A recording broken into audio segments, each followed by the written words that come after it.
Hello everyone! Welcome back to our channel. For today's video is about division of a mixed numbers by whole numbers and vice versa. So let's get started. First we have 8 1/2 divided by 6.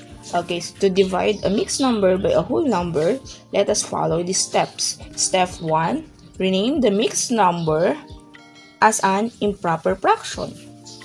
Okay, so paano ba natin gagawing improper fraction ang mixed number? Okay, so let us multiply the whole number in the denominator. So we have 8 times 2, and the answer we're going to add the numerator. So 8 times 2, and then we have 16 plus 1 is equal to 17. And then, rewrite lang natin ang denominator. So, we have 17 and over 2. Okay, and then step 2, find the reciprocal of the divisor, which is 6. So the reciprocal of 6 is 1 over 6. Step 3, multiply and express the answer in simplest form. Now we're going to times 17 times 1 is equal to 17, and 2 times 6 is equal to 12. Now, is it lowest term?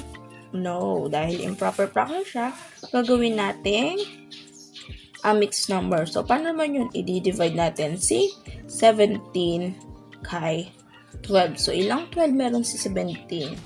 Okay, so we have 1 times 12 is equal to 12. So, let us subtract 17 and 12. So, 7 minus 2 is equal to 5. And then minus 1 is equal to 0. So, there you have it.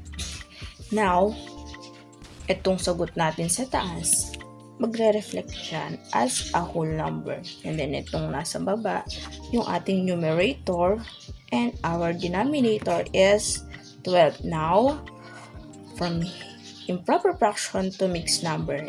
And this is the lowest term or simplest form. And now, next we have the vice versa, whole number. So 4 divided by the mixed number of 2 and 3/5. Okay, so what we're going to do, as you can see, whole number tong nauna. So automatic, ito ay may over 1. So we have 4 over 1.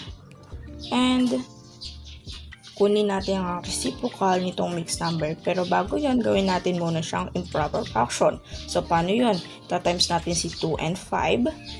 So, we have 2 times 5 is equal to 10. And then, i-add natin si 3. So, 10 plus 3 is equal to 13. And then, over 5. Okay, so gawin natin reciprocal or kunin natin. Or ano nga ba ang reciprocal ng 13 over 5. So, babalik rin lang natin. So, we have 5 over 13. And then, for the step 3, we have 4 times 5 is equal to 20. And 1 times 13 is equal to 13. Now, plus, is this the lowest term or simplest form? No, it is not. Dahil improper fraction siya. So, gaya ng ginawa natin dito. So, now we're going to divide it 20 by 13. So, we're going to divide 20 by 13. So, ilang 13 na mayroon 20? Siyempre, isa lang. So, 1 times 13 is equal to 13. So, 20 minus 13 is equal to 7. And then, ito yung whole number natin.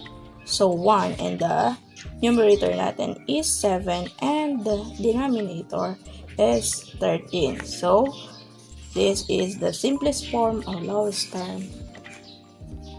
So, there you have it. The division of mixed number by a whole numbers and vice versa.